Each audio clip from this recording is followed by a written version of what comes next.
नमस्कार। खबरों के इस बुलेटिन में तुहाडा स्वागत है। मैं हाँ जसप्रीत सिंह। पहला पेश ने चोणवीआं खबरां। भारत और चीन विचाले लद्दाख में पैदा हुए विवाद ते चर्चा लई दोवें मुल्कां दे उच्च कमांडरां दे पद्धर ते गलबात हुई।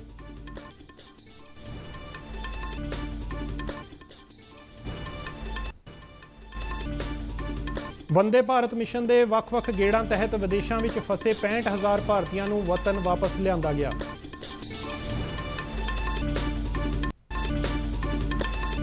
भारत में कोविड-19 के पुष्टि वाले मरीजों की गिनती 2,36,657 तक पुजी। 1,14,072 मरीज सेहतयाब हुए।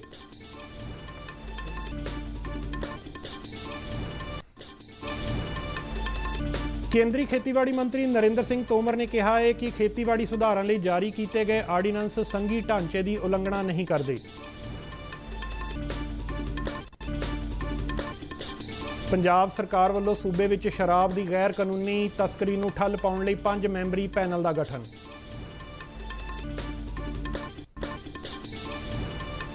पंजाब विच सनअतां ते खेती कंमां विच मजदूरां की गंभीर घाट के मद्देनज़र पंजाब सरकार ने इच्छुक मजदूरां की वापसी का खर्चा सहन करने का फैसला किया। ते हुण खबरां विस्तार नाल।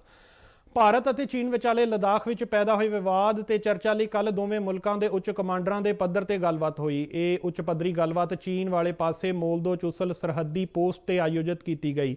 भारत वाले पासियों GOC fire and fury lieutenant general Harinder Singh ने फौजी डेलीगेशन की अगवाई की, जबकि चीनी डेलीगेशन की अगवाई साउथ शिनजियांग मिलिट्री डिवीजन के कोर कमांडर मेजर जनरल लिन लुई ने की। गलबात शुरू होने तो पहला भारतीय फौज ने एक बयान में कहा कि भारतीय और चीनी अधिकारी तय फौजी और सफारती चैनलों राही गलबात जारी रखणगे तां जो भारत चीन के सरहदी इलाकों ते मौजूदा स्थिति नाल नजिठिया जा सके। इस तो पहला भारत और चीन के विदेश मंत्रालयों के अधिकारियों के पद्धर ते दुवल्ले संबंधों की समुची स्थिति की समीक्षा की गई।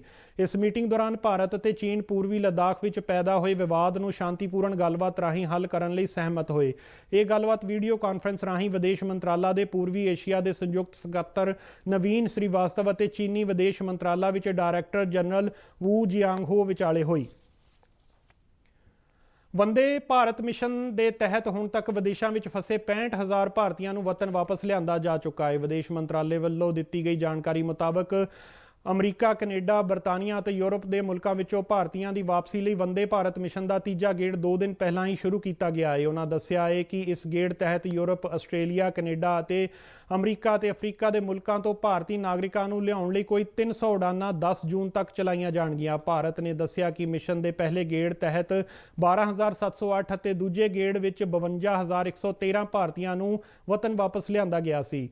इसे दौरान वंदे भारत मिशन दीयां विशेष उड़ानां की जिम्मेवारी निभाउण वाली एयर इंडिया ने बीते 15 घंटिया में 22,000 तो वधेरे टिकटां वेचियां ने। केंद्र सरकार वालों विदेशों में रहिंदे भारतीयों को सीमित छोटा देण मगरों उन्हां दी वतन वापसी विच भारी उछाल आया है। एयर इंडिया मुताबक भारत तो अमरीका, कनेडा, बरतानिया ते यूरोप के मुल्कों लिए भी वड्डी गिणती विच टिकटां की बुकिंग हुई है। भारत में कोरोना वायरस की पुष्टि वाले मरीजों की गिनती 2,36,657 तक पहुँच गई है। इस नाल भारत में हुण तक विश्व में कोरोना वायरस नाल सब तो वध प्रभावित मुल्कों की सूची में 6वीं थां ते पहुँच गया है। बीते 24 घंटिया दौरान भारत में रिकॉर्ड 9,887 नवे कोरोना केस सामने आए। कोरोना महामारी कारण भारत में हुण तक 6,642 मरीजों की मौत हुई। पर भारत बारे चंगी गल यह है कि इत्थे कोरोना तो ठीक होने की दर 48.2% है। देश में हुण तक 1,14,072 कोरोना मरीज सेहतयाब होने मगरों घरी परते ने।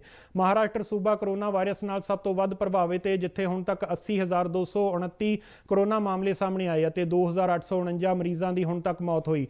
तमिलनाडु में भी 28,694 कोरोना वायरस की पुष्टि वाले मरीज मिले और 235 लोगों की मौत हुई।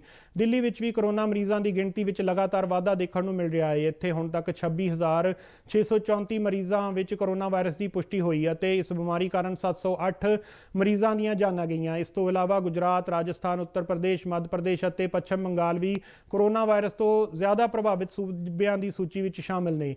गुजरात में हुण तक 19,119 कोरोना मरीज सामने आए और ਤੇ 1190 ਮਰੀਜ਼ਾਂ ਦੀ ਮੌਤ ਹੋ ਚੁੱਕੀ ਹੈ। ਇੱਧਰ ਪੰਜਾਬ ਵਿੱਚ ਵੀ ਪਿਛਲੇ ਕੁਝ ਸਮੇਂ ਤੋਂ ਕੋਰੋਨਾ ਵਾਇਰਸ ਦੀ ਪੁਸ਼ਟੀ ਵਾਲੇ ਨਵੇਂ ਮਾਮਲੇ ਸਾਹਮਣੇ ਆ ਰਹੇ ਨੇ। ਸੂਬੇ ਵਿੱਚ ਹੁਣ ਤੱਕ 2461 ਮਰੀਜ਼ਾਂ ਵਿੱਚ ਕੋਰੋਨਾ ਵਾਇਰਸ ਦੀ ਪੁਸ਼ਟੀ ਹੋ ਚੁੱਕੀ ਹੈ, ਜਿਨ੍ਹਾਂ ਵਿੱਚੋਂ 2069 ਮਰੀਜ਼ ਸਿਹਤਯਾਬ ਹੋ ਕੇ ਘਰੀ ਪਰਤੇ ਅਤੇ ਕੋਵਿਡ-19 ਕਾਰਨ 48 ਮਰੀਜ਼ਾਂ ਦੀ ਮੌਤ ਹੋਈ।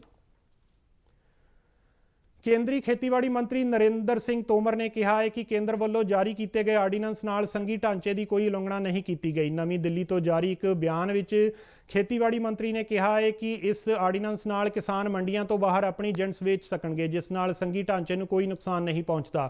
ਕੇਂਦਰੀ ਮੰਤਰੀ ਨੇ ਕਿਹਾ ਕਿ ਕਿਸਾਨਾਂ ਨੂੰ ਵਿਰੋਧੀਆਂ ਵੱਲੋਂ ਕੀਤੇ ਜਾ ਰਹੇ ਝੂਠੇ ਪ੍ਰਚਾਰ ਤੋਂ ਸੁਚੇਤ ਰਹਿਣ ਦੀ ਅਪੀਲ ਕੀਤੀ। ਕੇਂਦਰੀ ਮੰਤਰੀ ਦਾ ਇਹ ਬਿਆਨ ਮੁੱਖ ਮੰਤਰੀ ਕੈਪਟਨ ਅਮਰਿੰਦਰ ਸਿੰਘ ਦੇ ਬਿਆਨ ਤੋਂ ਇੱਕ ਦਿਨ ਬਾਅਦ ਆਇਆ ਹੈ, ਜਿਸ ਵਿੱਚ ਮੁੱਖ ਮੰਤਰੀ ਵੱਲੋਂ ਖੇਤੀਬਾੜੀ ਨੂੰ ਸੂਬਾਈ ਸੂਚੀ ਦਾ ਹਿੱਸਾ ਦੱਸਦਿਆਂ ਸੰਘੀ ਢਾਂਚੇ ਦੀ ਉਲੰਘਣਾ ਦਾ ਦੋਸ਼ ਲਾਇਆ ਸੀ।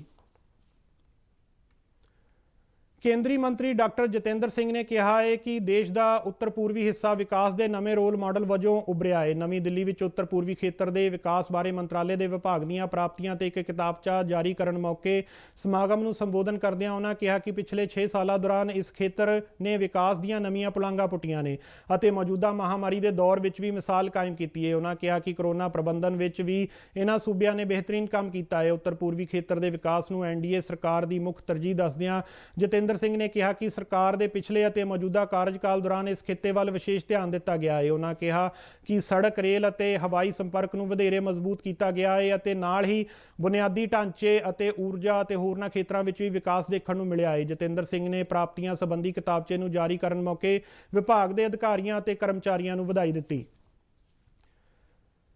ਕੇਂਦਰੀ ਮਹਿਲਾ ਅਤੇ ਬਾਲ ਵਿਕਾਸ ਮੰਤਰਾਲੇ ਨੇ ਜੱਚਾ ਮੌਤ ਦਰ ਨੂੰ ਘੱਟ ਕਰਨ ਸੰਬੰਧੀ ਮਾਮਲਿਆਂ ਦੀ ਜਾਂਚ ਲਈ ਟਾਸਕ ਫੋਰਸ ਦਾ ਗਠਨ ਕੀਤਾ ਹੈ। ਮੰਤਰਾਲੇ ਨੇ ਪ੍ਰੈਸ ਬਿਆਨ ਜਾਰੀ ਕਰਦਿਆਂ ਦੱਸਿਆ ਹੈ ਕਿ ਮੌਜੂਦਾ ਸਮੇਂ ਮਾਵਾਂ ਦੀ ਉਮਰ ਨਾਲ ਪੈਦਾ ਹੋਣ ਵਾਲੀਆਂ ਪਰੇਸ਼ਾਨੀਆਂ, ਪੌਸ਼ਟਿਕ ਖੁਰਾਕ ਵਿੱਚ ਸੁਧਾਰ ਅਤੇ ਜੱਚਾ ਮੌਤ ਦਰ ਨੂੰ ਘੱਟ ਕਰਨ ਨਾਲ ਜੁੜੇ ਮਾਮਲਿਆਂ ਦੀ ਜਾਂਚ ਲਈ ਗਠਿਤ ਕੀਤੀ ਗਈ ਟਾਸਕ ਫੋਰਸ ਦੀ ਅਗਵਾਈ ਜਯਾ ਜੈਤਲੀ ਨੂੰ ਸੌਂਪੀ ਗਈ ਹੈ। ਮੰਤਰਾਲੇ ਨੇ ਦੱਸਿਆ ਹੈ ਕਿ ਟਾਸਕ ਫੋਰਸ ਵੱਲੋਂ 31 ਜੁਲਾਈ ਨੂੰ ਰਿਪੋਰਟ ਪੇਸ਼ ਕੀਤੀ ਜਾਵੇਗੀ। ਮੰਤਰਾਲੇ ਮੁਤਾਬਕ ਟਾਸਕ ਫੋਰਸ ਵੱਲੋਂ ਮਹਿਲਾਵਾਂ ਅਤੇ ਬਾਲ ਵਿਕਾਸ ਨਾਲ ਜੁੜੇ ਕਾਨੂੰਨਾਂ ਵਿੱਚ ਲੋੜੀਂਦੀਆਂ ਸੋਧਾਂ ਸੰਬੰਧੀ ਵੀ ਸੁਝਾਅ ਦਿੱਤੇ ਜਾਣਗੇ, ਜਿਨ੍ਹਾਂ ਨੂੰ ਉੱਚ ਪੱਧਰ ਤੇ ਵਿਚਾਰਿਆ ਜਾਵੇਗਾ। ਟਾਸਕ ਫੋਰਸ ਵੱਲੋਂ ਜਨਮ ਸਮੇਂ ਦੇ ਲਿੰਗ ਅਨੁਪਾਤ ਅਤੇ ਸਿਹਤ ਤੇ ਖੁਰਾਕੀ ਤੱਤਾਂ ਨਾਲ ਜੁੜੀਆਂ ਮੁਸ਼ਕਲਾਂ ਦੀ ਵੀ ਜਾਂਚ ਕੀਤੀ ਜਾਵੇਗੀ ਅਤੇ ਇਸ ਨੂੰ ਬਿਹਤਰ ਬਣਾਉਣ ਸੰਬੰਧੀ ਵੀ ਸੁਝਾਅ ਦਿੱਤੇ ਜਾਣਗੇ। ਇਸ ਤੋਂ ਇਲਾਵਾ ਟਾਸਕ ਫੋਰਸ ਮਹਿਲਾਵਾਂ ਵਿੱਚ ਉੱਚ ਸਿੱਖਿਆ ਨੂੰ ਉਤਸ਼ਾਹਿਤ ਕਰਨ ਲਈ ਵੀ ਸੁਝਾਅ ਦੇਵੇਗੀ। ਚਾਲੂ ਮਾਲੀ ਵਰ੍ਹੇ ਦੇ ਬਜਟ ਭਾਸ਼ਣ ਦੌਰਾਨ ਕੇਂਦਰੀ ਖਜ਼ਾਨਾ ਮੰਤਰੀ ਨਿਰਮਲਾ ਸੀਤਾਰਮਨ ਨੇ ਟਾਸਕ ਫੋਰਸ ਦੇ ਗਠਨ ਦਾ ਐਲਾਨ ਕੀਤਾ ਸੀ। ਪੰਜਾਬ ਸਰਕਾਰ ਨੇ ਸੂਬੇ ਵਿੱਚ ਸ਼ਰਾਬ ਦੀ ਗੈਰ ਕਾਨੂੰਨੀ ਤਸਕਰੀ ਨੂੰ ਠੱਲ ਪਾਉਣ ਲਈ ਇੱਕ ਪੈਨਲ ਦਾ ਗਠਨ ਕੀਤਾ ਹੈ। ਸੂਬਾ ਸਰਕਾਰ ਮੁਤਾਬਕ ਇਹ ਪੈਨਲ ਐਕਸਾਈਜ਼ ਸੁਧਾਰਾਂ ਦੇ ਸੁਝਾਅ ਦੇਣ ਤੋਂ ਇਲਾਵਾ ਤਸਕਰਾਂ ਦੇ ਨੈਟਵਰਕ ਨੂੰ ਤੋੜਨ ਸੰਬੰਧੀ ਨੀਤੀ ਨਿਰਧਾਰਨ ਤੇ ਕੰਮ ਕਰੇਗਾ। ਚੰਡੀਗੜ੍ਹ ਵਿੱਚ ਜਾਣਕਾਰੀ ਦਿੰਦਿਆਂ ਇੱਕ ਸਰਕਾਰੀ ਅਧਿਕਾਰੀ ਨੇ ਦੱਸਿਆ ਕਿ ਇਸ 5 ਮੈਂਬਰੀ ਪੈਨਲ ਵਿੱਚ ਸੁਖਵਿੰਦਰ ਸਿੰਘ ਸਰਕਾਰੀਆ, ਵਿਜੇਂਦਰ ਸਿੰਗਲਾ, ਸੇਵਾ ਮੁਕਤ ਅਧਿਕਾਰੀ ਡੀਐਸ ਕਲਹਾ, ਵਿੱਤ ਸਰੋਤਾਂ ਬਾਰੇ ਸਲਾਹਕਾਰ ਵੀਕੇ ਗਰਗ ਅਤੇ ਸਕੂਲ ਸਿੱਖਿਆ ਸਕੱਤਰ ਕ੍ਰਿਸ਼ਨ ਕੁਮਾਰ ਨੂੰ ਸ਼ਾਮਲ ਕੀਤਾ ਗਿਆ ਹੈ। ਸਰਕਾਰ ਵੱਲੋਂ ਇਸ ਪੈਨਲ ਨੂੰ 60 ਦਿਨਾਂ ਵਿੱਚ ਸਿਫਾਰਸ਼ਾਂ ਸੰਬੰਧੀ ਰਿਪੋਰਟ ਪੇਸ਼ ਕਰਨ ਲਈ ਕਿਹਾ ਗਿਆ ਹੈ। ਉਹਨਾਂ ਦੱਸਿਆ ਕਿ ਮੁੱਖ ਮੰਤਰੀ ਕੈਪਟਨ ਅਮਰਿੰਦਰ ਸਿੰਘ ਨੇ ਲੰਮੀ ਵਿਚਾਰ ਚਰਚਾ ਤੋਂ ਬਾਅਦ ਪੈਨਲ ਦੇ ਗਠਨ ਦਾ ਫੈਸਲਾ ਕੀਤਾ ਹੈ। ਪੰਜਾਬ ਸਰਕਾਰ ਵੱਲੋਂ 8 ਜੂਨ ਤੋਂ ਸੂਬੇ ਵਿੱਚ ਸ਼ਾਪਿੰਗ ਮਾਲ, ਹੋਟਲ ਅਤੇ ਧਾਰਮਿਕ ਥਾਵਾਂ ਨੂੰ ਖੋਲ੍ਹੇ ਜਾਣ ਦੇ ਐਲਾਨ ਤੋਂ ਬਾਅਦ ਕੱਲ੍ਹ ਇਸ ਸੰਬੰਧੀ ਦਿਸ਼ਾ ਨਿਰਦੇਸ਼ ਜਾਰੀ ਕੀਤੇ ਗਏ। ਦਿਸ਼ਾ ਨਿਰਦੇਸ਼ਾਂ ਵਿੱਚ ਸ਼ਾਪਿੰਗ ਮਾਲਾਂ ਵਿੱਚ ਰੈਡੀਮੇਡ ਕੱਪੜੇ ਪਾ ਕੇ ਦੇਖਣ ਤੇ ਪਾਬੰਦੀ ਲਗਾਈ ਗਈ ਹੈ ਅਤੇ ਦੂਜੇ ਪਾਸੇ ਧਾਰਮਿਕ ਥਾਵਾਂ ਤੇ ਪ੍ਰਸ਼ਾਦ ਵੰਡਣ ਜਾਂ ਲੰਗਰ ਲਗਾਉਣ ਦੀ ਵੀ ਇਜਾਜ਼ਤ ਨਹੀਂ ਹੋਵੇਗੀ। ਧਾਰਮਿਕ ਥਾਵਾਂ ਦੇ ਖੁੱਲ੍ਹਣ ਦਾ ਸਮਾਂ ਸਵੇਰੇ 5 ਵਜੇ ਤੋਂ ਸ਼ਾਮ 8 ਵਜੇ ਤੱਕ ਹੋਵੇਗਾ। ਧਾਰਮਿਕ ਥਾਵਾਂ ਤੇ ਪੂਜਾ ਸਮੇਂ ਸਮਾਜਿਕ ਦੂਰੀ ਦੇ ਨਿਯਮ ਤੇ ਕਰਕੇ ਇੱਕ ਸਮੇਂ ਤੇ 20 ਤੋਂ ਵੱਧ ਵਿਅਕਤੀਆਂ ਦੀ ਇਜਾਜ਼ਤ ਨਹੀਂ ਹੋਵੇਗੀ। ਪੂਜਾ ਲਈ ਸ਼ਰਧਾਲੂਆਂ ਦੇ ਇਕੱਠੇ ਹੋਣ ਦੀ ਬਜਾਏ ਉਹਨਾਂ ਨੂੰ ਛੋਟੇ-ਛੋਟੇ ਗਰੁੱਪਾਂ ਵਿੱਚ ਅੰਦਰ ਭੇਜਿਆ ਜਾਵੇਗਾ। ਸ਼ਾਪਿੰਗ ਮਾਲਾਂ ਵਿੱਚ ਆਉਣ ਵਾਲੇ ਲੋਕਾਂ ਵੱਲੋਂ ਆਪਣੇ ਮੋਬਾਈਲ ਫੋਨਾਂ ਤੇ ਕੋਵਾ ਐਪ ਇੰਸਟਾਲ ਕਰਨੀ ਵੀ ਜ਼ਰੂਰੀ ਹੋਵੇਗੀ। ਦਿਸ਼ਾ ਨਿਰਦੇਸ਼ਾਂ ਵਿੱਚ ਕਿਹਾ ਗਿਆ ਹੈ ਕਿ ਜੇ ਕੋਈ ਪਰਿਵਾਰ ਇਕੱਠੇ ਹੀ ਸ਼ਾਪਿੰਗ ਮਾਲ ਵਿੱਚ ਆਉਂਦਾ ਹੈ ਅਤੇ ਪਰਿਵਾਰ ਵਿੱਚੋਂ ਸਿਰਫ ਇੱਕ ਹੀ ਮੈਂਬਰ ਦੇ ਮੋਬਾਈਲ ਤੇ ਕੋਵਾ ਐਪ ਇੰਸਟਾਲ ਹੋਵੇਗੀ ਤਾਂ ਸਾਰੇ ਪਰਿਵਾਰ ਨੂੰ ਅੰਦਰ ਜਾਣ ਦੀ ਇਜਾਜ਼ਤ ਹੋਵੇਗੀ। ਸੂਬਾ ਸਰਕਾਰ ਵੱਲੋਂ ਲੋਕਾਂ ਨੂੰ ਕੋਵਿਡ-19 ਬਾਰੇ ਇਹਤਿਆਤੀ ਦੇਖਭਾਲ ਜਾਣਕਾਰੀ ਅਤੇ ਹੋਰ ਸਰਕਾਰੀ ਦਿਸ਼ਾ ਨਿਰਦੇਸ਼ਾਂ ਬਾਰੇ ਸੂਚਨਾਵਾਂ ਲਈ ਕੋਵਾ ਪੰਜਾਬ ਐਪ ਤਿਆਰ ਕੀਤੀ ਗਈ। ਨਵੇਂ ਦਿਸ਼ਾ ਨਿਰਦੇਸ਼ਾਂ ਅਨੁਸਾਰ ਸ਼ਾਪਿੰਗ ਮਾਲਾਂ ਵਿੱਚ ਘੁੰਮਣ ਫਿਰਨ ਤੇ ਮਨਾਹੀ ਹੋਵੇਗੀ। ਮਾਲ ਵਿੱਚ ਦਾਖਲੇ ਲਈ ਟੋਕਨ ਸਿਸਟਮ ਸ਼ੁਰੂ ਕੀਤਾ ਜਾਵੇਗਾ ਅਤੇ ਮਾਲ ਅੰਦਰ ਆਉਣ ਵਾਲੇ ਹਰ ਵਿਅਕਤੀ ਲਈ ਮਾਲ ਅੰਦਰ ਰਹਿਣ ਲਈ ਸਮਾਂ ਸੀਮਾ ਨਿਸ਼ਚਿਤ ਕੀਤੀ ਜਾਵੇਗੀ। ਮਾਲ ਵਿੱਚ ਹਰ ਇੱਕ ਦੁਕਾਨ ਤੇ ਵੱਧ ਤੋਂ ਵੱਧ ਵਿਅਕਤੀਆਂ ਦੀ ਸੰਖਿਆ 6 ਫੁੱਟ ਦੀ ਦੂਰੀ ਦੇ ਹਿਸਾਬ ਨਾਲ ਤੈਅ ਕੀਤੀ ਜਾਵੇਗੀ। ਭਾਵੇਂ ਮਾਲ ਵਿੱਚ ਵੱਧ ਤੋਂ ਵੱਧ ਸਮਰੱਥਾ ਤੈਅ ਕਰਨ ਦੀ ਜ਼ਿੰਮੇਵਾਰੀ ਮਾਲ ਦੇ ਪ੍ਰਬੰਧਕਾਂ ਦੀ ਹੋਵੇਗੀ, ਪਰ ਨਿਸ਼ਚਿਤ ਵੱਧ ਤੋਂ ਵੱਧ ਸਮਰੱਥਾ ਦੇ 50% ਤੋਂ ਵੱਧ ਵਿਅਕਤੀ ਇੱਕ ਸਮੇਂ ਅੰਦਰ ਨਹੀਂ ਜਾ ਸਕਣਗੇ। ਮਾਲ ਵਿੱਚ ਹਰ ਇੱਕ ਦੁਕਾਨ ਤੇ ਸਮਾਜਿਕ ਦੂਰੀ ਦੀ ਨਿਸ਼ਾਨਦੇਹੀ ਲਈ ਮਾਰਕਰ ਲਗਾਏ ਜਾਣਗੇ ਅਤੇ ਮਾਲਾਂ ਵਿੱਚ ਦਿਵਿਆਂਗ ਜਾਂ ਮੈਡੀਕਲ ਐਮਰਜੈਂਸੀ ਵਾਲੇ ਲੋਕਾਂ ਤੋਂ ਇਲਾਵਾ ਹੋਰ ਕਿਸੇ ਨੂੰ ਵੀ ਲਿਫਟ ਇਸਤੇਮਾਲ ਕਰਨ ਦੀ ਇਜਾਜ਼ਤ ਨਹੀਂ ਹੋਵੇਗੀ। ਦਿਸ਼ਾ ਨਿਰਦੇਸ਼ਾਂ ਵਿੱਚ ਇਹ ਵੀ ਕਿਹਾ ਗਿਆ ਹੈ ਕਿ ਕਿਸੇ ਵੀ ਮਾਲ ਦੇ ਰੈਸਟੋਰੈਂਟ ਜਾਂ ਫੂਡ ਕੋਰਟ ਨਹੀਂ ਚੱਲਣਗੇ, ਪਰ ਇੱਥੋਂ ਤਿਆਰ ਖਾਣਾ ਜਾਂ ਖਾਣੇ ਦੀ ਘਰ ਤੱਕ ਪਹੁੰਚ ਦੀ ਇਜਾਜ਼ਤ ਹੋਵੇਗੀ। ਹੋਟਲਾਂ ਅਤੇ ਹੋਰ ਸਰਕਾਰੀ ਪਰੌਣਚਾਰੀ ਯੂਨਿਟਾਂ ਅਤੇ ਰੈਸਟੋਰੈਂਟਾਂ ਵਿੱਚ ਮਹਿਮਾਨਾਂ ਨੂੰ ਖਾਣਾ ਉਹਨਾਂ ਦੇ ਕਮਰਿਆਂ ਵਿੱਚ ਹੀ ਪਹੁੰਚਾਇਆ ਜਾਵੇਗਾ। ਹੋਟਲਾਂ ਵਿੱਚ ਸਮਾਜਿਕ ਦੂਰੀ ਦੇ ਨਿਯਮ, ਮਾਸਕ ਪਾਉਣ ਅਤੇ ਹੱਥਾਂ ਦੀ ਸਫਾਈ ਦਾ ਜ਼ਿੰਮਾ ਹੋਟਲਾਂ ਦੇ ਪ੍ਰਬੰਧਕਾਂ ਦਾ ਹੋਵੇਗਾ। ਪੰਜਾਬ ਸਰਕਾਰ ਵੱਲੋਂ 8 ਜੂਨ ਤੋਂ ਹੋਟਲ, ਰੈਸਟੋਰੈਂਟਾਂ, ਸ਼ਾਪਿੰਗ ਮਾਲਾਂ ਅਤੇ ਧਾਰਮਿਕ ਥਾਵਾਂ ਨੂੰ ਖੋਲ੍ਹਣ ਤੋਂ ਬਾਅਦ 15 ਜੂਨ ਨੂੰ ਸਥਿਤੀ ਦੀ ਸਮੀਖਿਆ ਕੀਤੀ ਜਾਵੇਗੀ। ਕੱਲ੍ਹ ਪੰਜਾਬ ਸਰਕਾਰ ਦੇ ਗ੍ਰਹਿ ਵਿਭਾਗ ਵੱਲੋਂ ਜਾਰੀ ਕੀਤੇ ਗਏ ਦਿਸ਼ਾ ਨਿਰਦੇਸ਼ ਸਾਰੇ ਹੀ ਪ੍ਰਬੰਧਕੀ ਸਕੱਤਰਾਂ, ਡਿਵੀਜ਼ਨਲ ਕਮਿਸ਼ਨਰਾਂ, ਡਿਪਟੀ ਕਮਿਸ਼ਨਰਾਂ ਅਤੇ ਜ਼ਿਲ੍ਹਾ ਪੁਲਿਸ ਮੁਖੀਆਂ ਨੂੰ ਭੇਜੇ ਗਏ ਨੇ। ਦੇਸ਼ ਵਿੱਚ ਲਾਕਡਾਊਨ ਕਾਰਨ ਸਭ ਤੋਂ ਜ਼ਿਆਦਾ ਨੁਕਸਾਨ ਗਰੀਬ ਪ੍ਰਵਾਸੀ ਮਜ਼ਦੂਰਾਂ ਅਤੇ ਸਨਅਤਾਂ ਨੂੰ ਹੋਇਆ। 1 ਮਈ ਨੂੰ ਮਜ਼ਦੂਰ ਦਿਵਸ ਮੌਕੇ ਕੇਂਦਰ ਸਰਕਾਰ ਵੱਲੋਂ ਆਪਣੇ ਘਰੀ ਪਰਤਣ ਦੇ ਇੱਛੁਕ ਮਜ਼ਦੂਰਾਂ ਲਈ ਸ਼੍ਰਮਿਕ ਵਿਸ਼ੇਸ਼ ਰੇਲ ਗੱਡੀਆਂ ਸ਼ੁਰੂ ਕੀਤੀਆਂ ਗਈਆਂ ਅਤੇ ਲੱਖਾਂ ਦੀ ਗਿਣਤੀ ਵਿੱਚ ਵੱਖ-ਵੱਖ ਸੂਬਿਆਂ ਤੋਂ ਪ੍ਰਵਾਸੀ ਮਜ਼ਦੂਰ ਆਪਣੇ ਘਰੀ ਪਰਤੇ। ਪੰਜਾਬ ਦੀ ਆਰਥਿਕਤਾ ਵੱਡੇ ਪੱਧਰ ਤੇ ਇਹਨਾਂ ਪ੍ਰਵਾਸੀ ਮਜ਼ਦੂਰਾਂ ਦੇ ਸਿਰ ਤੇ ਟਿਕੀ ਹੋਈ ਸੀ ਅਤੇ ਹੁਣ ਸਨਅਤਾਂ ਦੇ ਨਾਲ-ਨਾਲ ਕਿਸਾਨਾਂ ਨੂੰ ਵੀ ਮਜ਼ਦੂਰਾਂ ਦੀ ਘਾਟ ਕਾਰਨ ਭਾਰੀ ਮੁਸ਼ਕਲਾਂ ਦਾ ਸਾਹਮਣਾ ਕਰਨਾ ਪੈ ਰਿਹਾ ਹੈ। ਕੇਂਦਰ ਸਰਕਾਰ ਵੱਲੋਂ 1 ਜੂਨ ਤੋਂ ਐਲਾਨੇ ਗਏ ਅਨਲੌਕ 1 ਤੋਂ ਬਾਅਦ ਸਨਅਤਾਂ ਦੇ ਖੁੱਲ੍ਹਣ ਮਗਰੋਂ ਕਈ ਪ੍ਰਵਾਸੀ ਮਜ਼ਦੂਰ ਪੰਜਾਬ ਵਿੱਚ ਵਾਪਸ ਆ ਰਹੇ ਨੇ। ਇੰਜ ਜਾਪਦਾ ਹੈ ਕਿ ਪੰਜਾਬ ਨੂੰ ਇਹਨਾਂ ਪ੍ਰਵਾਸੀ ਮਜ਼ਦੂਰਾਂ ਦੀ ਲੋੜ ਹੈ ਅਤੇ ਪ੍ਰਵਾਸੀ ਮਜ਼ਦੂਰਾਂ ਦਾ ਵੀ ਪੰਜਾਬ ਤੋਂ ਬਿਨਾਂ ਗੁਜ਼ਾਰਾ ਮੁਸ਼ਕਿਲ ਹੈ। ਕਈ ਸਨਅਤਾਂ ਅਤੇ ਵੱਡੇ ਜ਼ਿਮੀਂਦਾਰਾਂ ਨੇ ਪ੍ਰਵਾਸੀ ਮਜ਼ਦੂਰਾਂ ਨੂੰ ਵਾਪਸ ਲਿਆਉਣ ਦਾ ਖਰਚਾ ਕਰਨ ਦੀ ਵੀ ਪੇਸ਼ਕਸ਼ ਕੀਤੀ ਅਤੇ ਦੂਜੇ ਪਾਸੇ ਪੰਜਾਬ ਸਰਕਾਰ ਵੱਲੋਂ ਵੀ ਇਸ ਪਾਸੇ ਵੱਲ ਕੋਸ਼ਿਸ਼ਾਂ ਕੀਤੀਆਂ ਜਾ ਰਹੀਆਂ ਨੇ। ਇਹਨਾਂ ਕੋਸ਼ਿਸ਼ਾਂ ਦੇ ਤਹਿਤ ਹੀ ਬਿਹਾਰ ਦੇ ਕਿਸ਼ਨਗੰਜ ਤੋਂ 32 ਪ੍ਰਵਾਸੀ ਮਜ਼ਦੂਰਾਂ ਨੂੰ ਲੈ ਕੇ ਇੱਕ ਬੱਸ ਹੁਸ਼ਿਆਰਪੁਰ ਪਹੁੰਚੀ। ਸਭ ਤੋਂ ਪਹਿਲਾਂ ਕੋਵਿਡ ਦਿਸ਼ਾ ਨਿਰਦੇਸ਼ਾਂ ਅਨੁਸਾਰ ਇਹਨਾਂ ਮਜ਼ਦੂਰਾਂ ਨੂੰ ਹੁਸ਼ਿਆਰਪੁਰ ਦੇ ਸਿਵਲ ਹਸਪਤਾਲ ਲਿਜਾਇਆ ਗਿਆ, ਜਿੱਥੇ ਉਹਨਾਂ ਦਾ ਮੈਡੀਕਲ ਕਰਵਾਇਆ ਗਿਆ। ਦੂਜੇ ਸੂਬਿਆਂ ਤੋਂ ਆਉਣ ਵਾਲੇ ਮਜ਼ਦੂਰਾਂ ਨੂੰ ਕੇਂਦਰ ਅਤੇ ਸੂਬਾ ਸਰਕਾਰਾਂ ਦੇ ਦਿਸ਼ਾ ਨਿਰਦੇਸ਼ਾਂ ਅਨੁਸਾਰ ਇਕਾਂਤਵਾਸ ਕੀਤਾ ਜਾਵੇਗਾ। ਇਸੇ ਤਰ੍ਹਾਂ ਪੱਛਮ ਬੰਗਾਲ ਤੋਂ ਵੀ ਪ੍ਰਵਾਸੀ ਮਜ਼ਦੂਰ ਹੁਸ਼ਿਆਰਪੁਰ ਪੁੱਜੇ, ਜਿਨ੍ਹਾਂ ਦਾ ਸੂਬੇ ਦੇ ਸਨਅਤਾਂ ਬਾਰੇ ਮੰਤਰੀ ਸੁੰਦਰ ਸ਼ਾਮ ਅਰੋੜਾ ਨੇ ਫੁੱਲਾਂ ਦੇ ਹਾਰ ਪਾ ਕੇ ਸਵਾਗਤ ਕੀਤਾ। ਇਸ ਮੌਕੇ ਸਨਅਤ ਮੰਤਰੀ ਨੇ ਕਿਹਾ ਕਿ ਜਦ ਪ੍ਰਵਾਸੀ ਮਜ਼ਦੂਰ ਆਪਣੇ ਪਿਤਰੀ ਸੂਬਿਆਂ ਵਿੱਚ ਜਾਣਾ ਚਾਹੁੰਦੇ ਸਨ ਤਾਂ ਇਹਨਾਂ ਦਾ ਪ੍ਰਬੰਧ ਸਰਕਾਰ ਵੱਲੋਂ ਕੀਤਾ ਗਿਆ ਅਤੇ ਹੁਣ ਜਦ ਇਹ ਵਾਪਸ ਆਉਣਾ ਚਾਹੁੰਦੇ ਨੇ ਤਾਂ ਉਹਨਾਂ ਦਾ ਪ੍ਰਬੰਧ ਵੀ ਸਰਕਾਰ ਵੱਲੋਂ ਕੀਤਾ ਜਾਵੇਗਾ। ਉਹਨਾਂ ਦੱਸਿਆ ਕਿ ਪ੍ਰਵਾਸੀ ਮਜ਼ਦੂਰਾਂ ਨੂੰ ਪੰਜਾਬ ਵਿੱਚ ਵਾਪਸ ਲਿਆਉਣ ਲਈ ਬੱਸਾਂ ਭੇਜੀਆਂ ਜਾ ਰਹੀਆਂ ਨੇ। ਉਹਨਾਂ ਕਿਹਾ ਕਿ ਮਜ਼ਦੂਰਾਂ ਦੀ ਘਾਟ ਕਾਰਨ ਸਨਅਤਾਂ ਬਹੁਤ ਜ਼ਿਆਦਾ ਪ੍ਰਭਾਵਿਤ ਹੋਈਆਂ। बड़े मान इज्जत प्यार दे नाल भेजिया, जिस तरह इन्हां दा किराया खर्च के इन्हां नूं खाना दे के मानयोग मुख मंत्री कैप्टन अमरिंदर सिंह जी ने हर तरह जिद्दां अपने ट्रेन ते एडमिनिस्ट्रेशन ने इन्हां नूं बड़े प्यार नाल भेजिया। अज ये वापस आउणा चाहुंदे सी, कोई इन्हां नूं उत्थे काम नहीं मिलिया। इन्हां दे टैलीफोन आए, ट्रेन अजे चालू नहीं सीगियां ते असीं इन्हां नूं बस भेजी ते बस दे राहीं ये सोशल डिस्टेंस रख के 32 बंदे इत्थे पहुंचे ने ਤੇ ਹੁਣ ਇਹਨਾਂ ਨੂੰ ਸਾਰਾ ਹਸਪਤਾਲ 'ਚ ਇਹਨਾਂ ਦਾ ਚੈੱਕਅਪ ਹੋਏਗਾ। ਹੋਮ ਕੁਆਰੰਟਾਈਨ ਇਹਨਾਂ ਦਾ ਕੀਤਾ ਜਾ ਰਿਹਾ, ਜੋ ਵੀ ਸਿਸਟਮ ਹੈਲਥ ਡਿਪਾਰਟਮੈਂਟ ਦਾ ਹੈਗਾ ਉਹ ਹੋਏਗਾ ਤੇ ਇਹਨਾਂ ਨੂੰ ਕੰਮ ਮਿਲੇਗਾ। ਦੇਖੋ ਤੁਸੀਂ ਆਪ ਗੱਲ ਕੀਤੀ ਹੈ, ਇਹ ਇਹਨਾਂ ਦੀ ਕਰਮ ਭੂਮੀ ਆ ਪੰਜਾਬ, ਇੱਥੇ ਆਉਣਾ ਚਾਹੁੰਦੇ ਸੀ, ਇਹਨਾਂ ਨੂੰ ਬੱਸ ਲੈ ਕੇ ਆਈ ਹੈ। ਮੈਨੂੰ ਉਮੀਦ ਹੈ ਕਿ ਜਦੋਂ ਟ੍ਰੇਨ ਖੁੱਲ੍ਹ ਜਾਣਗੀਆਂ ਆਉਣ ਵਾਲੇ 15 ਦੀ 20 ਦਿਨਾਂ ਦੇ ਵਿੱਚ ਜਿੰਨੀ ਵੀ ਲੇਬਰ ਗਈ ਹੈ ਸਾਡੀ ਸਾਰੀ ਵਾਪਸ ਆ ਜਾਏਗੀ।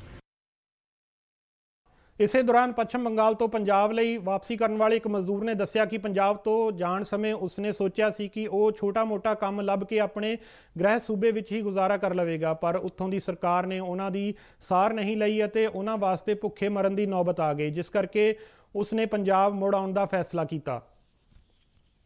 यहाँ से सोच के गया था शायद इधर काम नहीं तो उधर जाके कुछ कर लेंगे, अपना रोजगार मिल जाओगे, पर वहाँ पे जाके कुछ काम मिला ही नहीं। नहीं जी, कुछ गवर्नमेंट नहीं दिया। बंगाल में मतलब ममता सरकार है, कोई साथ नहीं दिया। हम लोग टोटल 32 लोग हैं। और भी आना चाहते हैं?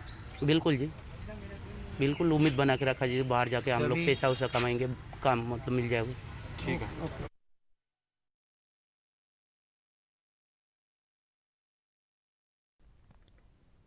ਇਸ ਦੇ ਨਾਲ ਹੀ ਖਬਰਾਂ ਦਾ ਇਹ ਬੁਲੇਟਿਨ ਖਤਮ ਹੁੰਦਾ ਹੈ। ਆਗਿਆ ਦਿਓ, ਨਮਸਕਾਰ।